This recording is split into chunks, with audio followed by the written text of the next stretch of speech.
Okay, give me just one moment. We just got to quickly make a... Hi, is this the missing persons helpline? Hi, yeah, I wonder if you can. Basically, a friend of mine moved to the Philadelphia area, probably about 3-4 months ago now. He went on holiday to Tampa just for a week, and he seems to have gone missing. I was just wondering if you've got anyone that may fit his description. What does he look like?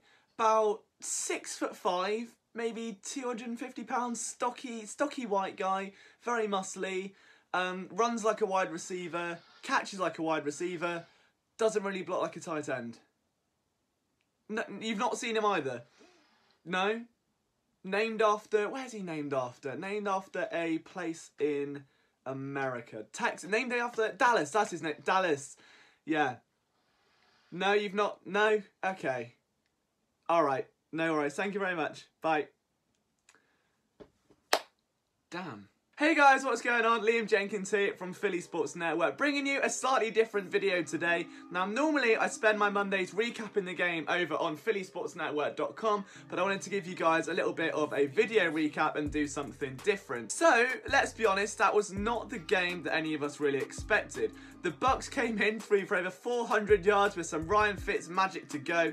Deshaun Jackson's 75-yard bomb on the very first play of the game made it quite difficult for the Eagles to really do anything. Offense was always on the back foot and the defense didn't exactly hit their stride until late on. I mean, the pass rush was brilliant, but what we're going to do is take a slightly different angle at every aspect of this game. We're just going to closer look as to why the Eagles lost against the Bucs, what can we take from this moving forward, what was good, what was bad, and all of the rest of it as well. Don't forget, if you're new around here, hit that subscribe button down below. If we can get this video to 250 likes, I know it's a little bit out there and it's a bit different, that will mean the world to me. We really want to get to 5,000 subscribers by the end of the year. So if you can, hit that subscribe button, that would be amazing. I want to start with the elephant in the room. Now, this is something you probably noticed in the intro, but where on earth was Dallas Goedert? Okay, it gets to the point where there is no Alshon Jeffrey, there is no Mac Hollins, then there is no Mike Wallace, who now could be out with an extended absence, which leaves the Eagles in a bit of a predicament. In fact, it's to the point where tight end Zach Ertz is playing outside at a WR1 spot occasionally. It is to the point where you have got Nelson Aguilar being the hub for everything Nick Foles throws his way, and you need wide receiving help. Shelton Gibson can't make an impact. DeAndre Carter can't make an impact. Kamar Aiken, who had just recently rejoined the team, could not make an impact. You have got one of the most dynamic playmakers drafted in the second round of this year's draft. His name is Dallas Goedert. He's an absolute red zone nightmare. Why is he not in the game? In the post-game press conference, Doug Peterson didn't really seem too insightful on the matter, didn't want to give too much away, simply citing that it was due to matchup.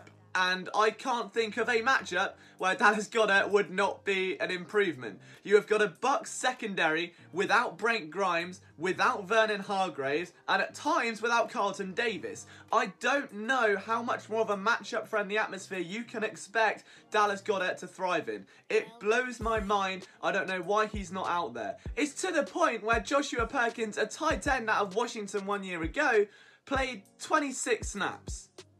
Dallas Goedert played 17. When the team needed an extra inline blocker, they called on Isaac Seumalo, who couldn't win the left guard role last year, couldn't win the backup centre role literally this year because he was sending snaps like further than Cameron Johnston punts back in preseason. So I literally don't know. What is the problem with Dallas Goedert? Is it an injury we're not being told about? Is there something a bit deeper? Is he struggling with the playbook? Is there something we're not aware of? I think at this point we have to be asking questions. No one is expecting him to come out and be Rob Gronkowski in his first season. Very few people rarely are. In fact, rookie tight ends rarely make a big impact in their first season. But when you've got people like OJ Howard, who are still going out and dominating, guys like Jack Doyle, who are making an impact over in Indianapolis, it makes you wonder, just where is Dallas Goedert? Now, another player I want to focus on is Wendell Smallwood, the former 5th round pick out of West Virginia, who continues to somehow squander everything the Philadelphia Eagles give him. In his rookie season, he had some great games like that breakout against the Steelers in week 3. He even followed it up with some similar performances in 2017, but in between those, it was just inconsistent, and Smallwood could never really show a direct improvement from year 1 to year 2. There is a film room episode about this on the channel, do go and check it out. The thing with Smallwood is that he's kind of like a jack of all trades, master of none. He can cut through tackles, he can make impressive plays through the trenches, he can also get outside. He doesn't do any of it exceptionally well, let alone catch the ball. So when you get to training camp and you've got running back injuries across the board, and the team they need a fourth running back, and your direct competition is Josh Adams, an undrafted free agent who can't even get on a training camp field, and you still find a way to disappoint, it's not a good look. When you get to pre-season, it's not a good look. When you get to the regular season, Darren Sproles is injured, Jay Ajayi is sidelined, and they turn to you, the fourth running back, to step up in that situation, and you run the ball 7 times for 28 yards. That is not good enough. I don't know when this Wendell Smallwood argument will end. I don't know when the experiment has to be kind of closed the doors on, but something's not right. Smallwood just isn't good enough to be a solid back in this team. He has been given chance after chance after chance where it has been practically rammed down his throat, and it is somehow just not sticking. He can't find a way to maximise those opportunities on a regular basis. In year 1, it was injuries that set him back. It was a promising rookie year cut short. In year 2, Corey Clement got the better of him. Corey Clement beat him out in training camp because, again, injuries got him back. What's the excuse this year? What is keeping Wendell Smallwood back? Because I can't think of anything other than himself. On to point 3 though on the offense. That'll be Nelson Aguilar, who I think actually did a great job yesterday. Now being the first player, I think, in Eagles history to catch 8 passes in each game through the opening 2 games of the season. He's already, I think, 20 catches away from matching his rookie season numbers, which is staggering considering we're again 2 games into the season. The growth of Aguilar has been insurmountable. The way he's able to progress, you can see the confidence, even the frustration when he didn't get that 4th down conversion, or the 3rd down conversion even, and he was quite angry and bitter with himself. It's feasting now. He's becoming that wide receiver where the emotions are on his sleeve, he's dominating his mindset, and he's becoming a much better player for it. He's not just a guy now that is a crisp route runner. We've seen his speed on jet sweeps where he somehow hits 6th gear and goes 0 to 60 in 3 seconds. We've then seen this incredible catch radius where he's able to pluck passes out of thin air. Aguilar is becoming a very complete wide receiver, which is exactly what he was drafted to become. You can only be excited with the progress we've seen so far. On the defensive side of things, one can only be excited about Fletcher Cox. The man said before the season he was looking to be defensive MVP, and 2 games in, you can't really argue with that statement. Another sack and him manhandling offensive linemen like they were kids in a play park. He has just been dominating anyone that stands in his way. And bearing in mind this pass rush is without Timmy Jernigan, Nata's on a rotational basis. That leaves him with Destiny Vial and another undrafted free agent. He doesn't have the run support that he used to detract from double teams. He's having to step up. He has to be that guy and go one further. And so far, so good for the pride of the Eagles defensive line.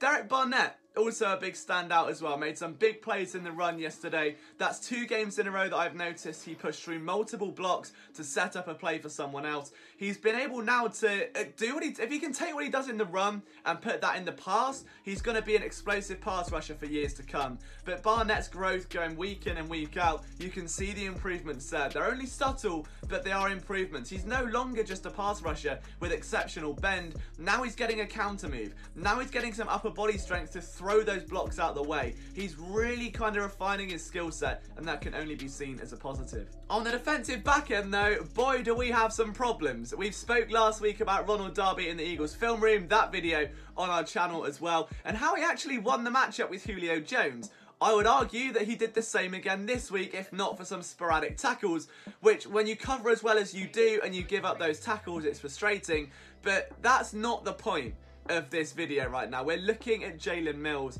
and someone that for 2 weeks in a row has been picked on, and we've seen it for 3 years in a row now. He has been picked on time and time again because he goes all in on double moves and misses. He's not a great speed guy. He can't keep up with the faster receivers, as proven with the Deshaun Jackson bomb. Say what you want about the coverage over the top. That was obviously designed to pick on Mills, and it worked. And this isn't to criticise Mills. We knew what he was coming out of college. He was thrown in to replace Laerdis McKelvin in week 1 against the Browns, remember? And he's come on leaps and bounds. He's improved massively during that time span.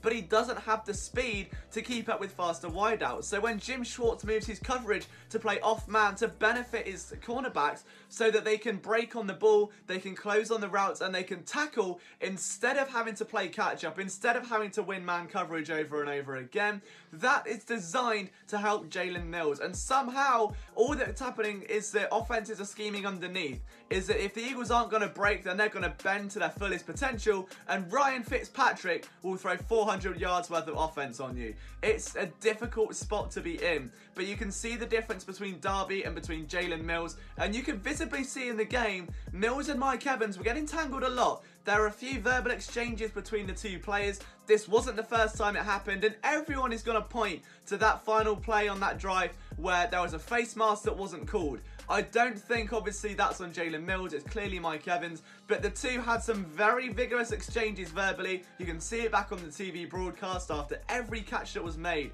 They would stand up, have a little bit of an interaction. There was some mind games being played. And Jalen Mills is one of those guys. He's struggled to have that one-play mentality. If he lets something bad happen, you've got to get up, shrug it off. All we've seen in the opening 2 weeks of the season is a few finger wags and a lot of burnt plays. And it's getting to that point, this Eagles fan base is getting frustrated because we've had years and years of poor cornerback play. I think Mills is better than that. I think he knows he's better than that.